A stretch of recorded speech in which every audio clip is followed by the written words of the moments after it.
পূর্ব মেদিনীপুরের কোলাঘাট কোলা union high স্কুলে প্রধান শিক্ষকের বিরুদ্ধে নানা অভিযোগ উঠেছে। 2022 সালে গঠিত স্কুল পরিচালন কমিটির মেয়াদ 2025 সালের অগস্টে শেষ হলেও সরকারি নির্দেশ অনুসারে নতুন কমিটি গঠন না হওয়া পর্যন্ত পুরনো কমিটি কার্যক্রম চালিয়ে যাওয়ার কথা। তবুও প্রধান শিক্ষক তা মানছেন না, যার কারণে মিড ডে মিল ক্যাজুয়াল ওয়ার্কারদের বেতন এবং স্কুলের অন্যান্য পরিকাঠামো নিয়ে সমস্যার সৃষ্টি হচ্ছে বলে অভিযোগ করেছেন পরিচালন কমিটি। পাশাপাশি স্কুলকে রাজনৈতিক আখড়া বানানোর অভিযোগও তোলা হয়েছে। প্রধান শিক্ষক এই অভিযোগ অস্বীকার করেছেন। সমস্যার বিষয়টি যাচাই করতে উচ্চ মাধ্যমিক শিক্ষা সংসদের 4 প্রতিনিধি দল স্কুলে তদন্ত করেছেন এবং সব বিষয় খতিয়ে দেখেছেন, যদিও তারা সাংবাদিকদের সামনে কোনো মন্তব্য করেননি। এ নিয়ে এখন এক ধরনের রাজনৈতিক চাপানউতোর তৈরি হয়েছে। আমাদের বিদ্যালয়ে প্রায় 2 বছর ম্যানেজিং কমিটি কোনো মিটিং হচ্ছে না। তো এই জন্যে আমাদের যারা মাস্টারমশাই আছেন, যারা টার্মিনাল বেনিফিট পান 10, 20, 18 বছর, এরকম 14 জন মাস্টারমশাইয়ের বেনিফিট আটকে গেছেন এবং 3 জন মাস্টারমশাই রিটায়ার করে গেছেন। তাদের পিএফ আমরা এখনও দিতে পারিনি ম্যানেজিং কমিটি।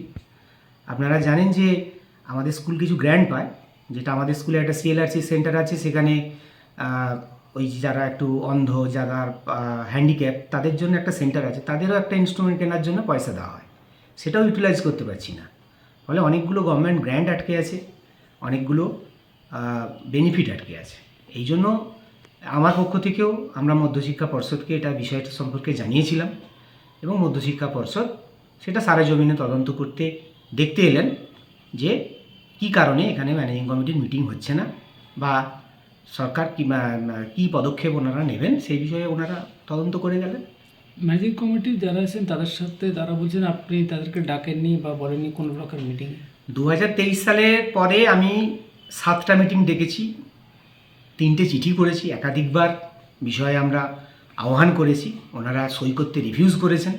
আমি সেই তথ্য আজকে তুলে ধরলাম বোর্ডের কাছে। ওনারা যে বারবার বোর্ডে যে তথ্যগুলো দিচ্ছেন সেগুলো সব ভুল তথ্য। এইটা আজকে বোর্ডের যারা প্রতিনিধি এলেন তাদের কাছে আমি তুলে ধরলাম এবং ওনারা বিভিন্ন বিষয়ে যেটা বলেছেন অডিট রিপোর্ট, আজকে আমি অডিট রিপোর্টও তুলে ধরলাম ওনাদের কাছে। সব কিছু আমাদের স্কুলের যা অর্থনৈতিক ব্যবস্থা, আমাদের কোনো সবটাই একদম সঠিক নিয়মে হয়। তার ফলে আমার ক্ষেত্রে সেটা এই বোর্ডের এই ইনকোয়ারি আমার পক্ষে খারাপ কিছু নয়, আমার মনে ভালো। আমি বোঝাতে পেরেলাম যে বোর্ডের প্রতিনিধিদের কাছে যে সঠিক নিয়মে বিদ্যালয়টি চলছে। মিড ডে মিল নিয়ে অভিযোগ করছেন, মিড ডে মিলেও অনেক তছরূপ হয়েছে বলে একটা অভিযোগ করছেন। মিড ডে মিলের কোনো অভিযোগ, মিড ডে মিল তো সেটা বোর্ড কী করবে। মিড ডে মিলের এর আগে অভিযোগ কেউ করতেই পারে, কিন্তু বাস্তবে অভিযোগ তো সহজ। এখন পশ্চিমবঙ্গের যে অবস্থা, একজন হেডমাস্টারমশাইকে খুব সহজে, কিন্তু এটা আমার কাছে সৌভাগ্যের বিষয়, এতবারও মিড ডে মিলের বিষয় সংক্রান্ত বলা সত্ত্বেও আমি আজকে ক্লিন মিড ডে মিল সম্পর্কে। এবং যতবার ব্লক থেকে প্রতিনিধি এসছেন, বিডিও সাহেব এসছেন, সে বিষয়ে আমাকে ক্লিন চিট দিয়ে গেছেন। এবং মিড ডে মিলের অভিযোগ কোথাও কি প্রমাণিত করতে পেরেছেন? অভিযোগ তো আমি বলে দিতে পারি যে আমি ওনার নামে 2 কথা বলে দিতে পারি, এটা তো কোনো ভিত্তি নয়। এত ভালো প্রশাসনিকভাবে মানুষ ওনারা, ওনাদের তো সঠিক তথ্য তুলে ধরতে হবে। আজ পর্যন্ত সঠিক তথ্য তুলে ধরতে পারেননি। ফলে মিড ডে মিল তো, আর আমার সবথেকে বড় কথা, মিড ডে মিল তো আমাদের মিড ডে মিল কমিটি আছে, ওনারা সেটাকে সার্টিফাই করেন এবং প্রেসিডেন্ট সাহেব সই করেন, তারপরে আমাদের মিড ডে মিলের চেক দেওয়া হয়। প্রতিটি মিড ডে মিলের ভাউচার এবং মিড ডে মিলের ভাউচারে আমাদের মিড ডে মিলের কমিটির সমস্ত সভ্যরা সই করেন, যারা দায়িত্ব আছে, এবং প্রেসিডেন্ট সাহেব সই করেন, তারপরে মিড ডে মিল ডিসবার্স হয়। মিড ডে মিলে কেউ ব্যক্তিগত টাকা তুলে ব্যবহার করে না। ফলে এটা ওনাদের বলার আগে এটা ভেবে নেওয়া উচিত যে মানে বলাটা ঠিক বলা নয়, মানুষের কাছে তো ভুল প্রমাণিত হবে বলাটা, এটা ঠিক না। ওটাও কি মনে হচ্ছে স্কুলের কোনো বদনাম হচ্ছে এতে? দেখুন, স্কুলের একটা সমস্যা যে তৈরি হচ্ছে, 1991 সালের পর থেকে বিদ্যালয়ের কোনো স্থায়ী প্রধান শিক্ষক নেই। তো স্বাভাবিকভাবে 2-3 বছরের জন্য কোনো প্রধান শিক্ষক এসেছেন, চলে গেছেন। স্কুলের একটা ট্রেন্ডটাই খারাপ। ফলে প্রধান শিক্ষকের থাকলেই তাদের একটা সমস্যা, কোথায় কোথায় কার সমস্যা হয়, কোথায় গিয়ে তারা এই কী বলে একটা অশুভ শক্তি তৈরি করেন।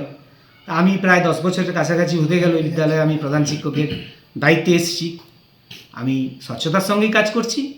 ফলে স্বাভাবিকভাবে একটা সময় থাকে, তবে নিশ্চয়ই এটার জন্য স্কুলের স্বাভাবিকভাবে কোনো পঠন পাঠনের ক্ষতি হচ্ছে না। বিদ্যালয়ে আমি যখন আসি তখন 1970 জন স্টুডেন্ট ছিল, বর্তমানে 2400-র ওপরে বিদ্যালয়ের স্টুডেন্ট।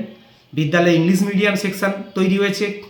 বর্তমানে বিদ্যালয়ের বিভিন্ন 10-12টি বিদ্যালয় থেকে এই বিদ্যালয়ে যে সাবজেক্ট এসছে, প্রায় 23টা উচ্চ মাধ্যমিকের বিষয়ে সাবজেক্ট আছে।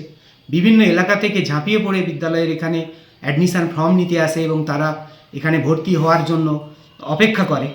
তাই এটাই তো আমাদের কাছে সৌভাগ্য। বিদ্যালয়ের নিয়ম শৃঙ্খলা ফিরে এসছে।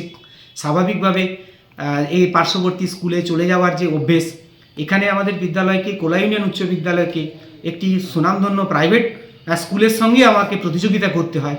তাহলেও আমি মনে করি যে এবারে আমাদের 300-350 জন ভর্তি হয় পঞ্চম শ্রেণীতে। ষষ্ঠ শ্রেণীতেও ভর্তির ভিড় লাগে, ইংলিশ মিডিয়ামের সেকশানে ভর্তি হয়। তাহলে এটার থেকে তো বোঝা যায় যে বিদ্যালয়ের একটা সুনামের সঙ্গে কাজ করছে বিদ্যালয়ের প্রধান শিক্ষক মহাশয়। কোথাও না কোথাও তার একটা ভূমিকা রেখে যাচ্ছেন। আরেকটা যেটা বড় অভিযোগ করছেন ওনারা, যে স্কুলের মধ্যে বিশেষভাবে মানে আপনাদের যে অফিসিয়ালিভাবে রাজনৈতিক চর্চা হয়, এই অভিযোগটা করছেন ওনারা। রাজনৈতিক চর্চা, এটা ভারতবর্ষ তো গণতান্ত্রিক দেশ, তা সুতরাং যে কোনো কর্মক্ষেত্রে মানুষ তার ব্যক্তিগত মতাদর্শের চর্চা করবেন। তা সেটা আমার এখানে করার সুযোগ কেউ হয়তো পায় না। কোথাও যদি তারা সহকর্মীরা বসে কোনো একটা বিষয়ে চর্চা করেন, সেটা তো তাদের ব্যক্তি স্বাধীনতা, বাক স্বাধীনতা। সেই স্বাধীনতায় কি বিদ্যালয়ে কোনো দিন কোনো প্রধান শিক্ষক বা কোনো পরিচালন সমিতি হস্তক্ষেপ করতে পারেন? সেটা তো তার একদম নিজেও, মানে এটা সংবিধানগত তার অধিকার, সে সেখানে অবশ্যই তিনি করুন। তবে যদি সেটা ছাত্রছাত্রীদের ওপর প্রভাব পড়ে, নিশ্চয়ই সেটা আমি তার বিরুদ্ধে স্টেপ নেব। এই যে অভিযোগ জানিয়েছে, যে এই প্রভাবটা কি ওই জন্যই পড়ছে নাকি এই রাজনীতির আলোচনা হয় বলে? না, সেটা কথা নয়। দেখুন, একটা কিছু থাকেন যে কোথাও একটা স্মুথলি রান করার জন্য যে মানুষের মানসিকতা থাকে, কোথাও কোথাও সেখান থেকে ঘাটতি হলেই সমস্যাটা হয়। তা না হলে এটা হওয়ার কথা নয়। আমরা তো প্রত্যেকে রাজনীতিক জীব। আমরা তো কেউ বলতে পারবো না যে আমি বলতে পারি আমি নিরপেক্ষতার সঙ্গে কাজ করি, কিন্তু আমার তো একটা মনে একটা রাজনীতিক, আমি ভোট দিতে যখন দান করতে যাই, আমি তো কোনো না কোনো একটা মতাদর্শ প্রকাশ করি। তার মানে আমি বলতে পারবো না যে আমি রাজনীতির ঊর্ধ্বে। কিন্তু কর্মক্ষেত্রে প্রত্যেকে এসে সামগ্রিকভাবে কাজ করার মানসিকতা তৈরি করেই আমি কাজ করি। আপনার নাম? আমার নাম বিপ্লব ভট্টাচার্য। আমিও স্কুলের ছাত্র, 11-12টা এখানে করেছিলাম। যাই হোক, 90-এর দশকে প্রথমের দিকে।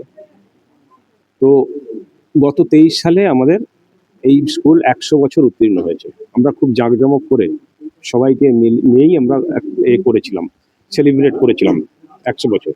তো 100 বছর উত্তীর্ণকালে এই স্কুল কখনো পঠন পাঠনের মান এত খারাপ জায়গায় নেমে আসেনি।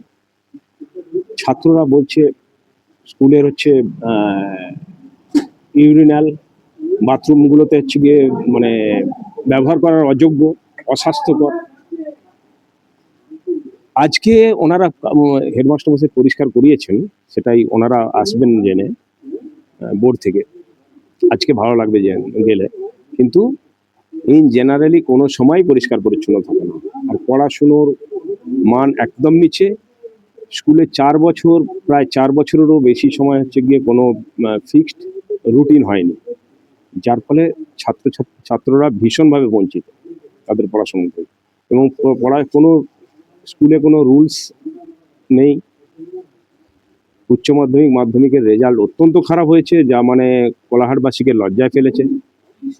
এত খারাপ অবস্থা স্কুলের, এত দৈন্য অবস্থা কখনোই ছিল না এনার আমলে, যেটা আজকে স্কুলের অবস্থা হয়েছে।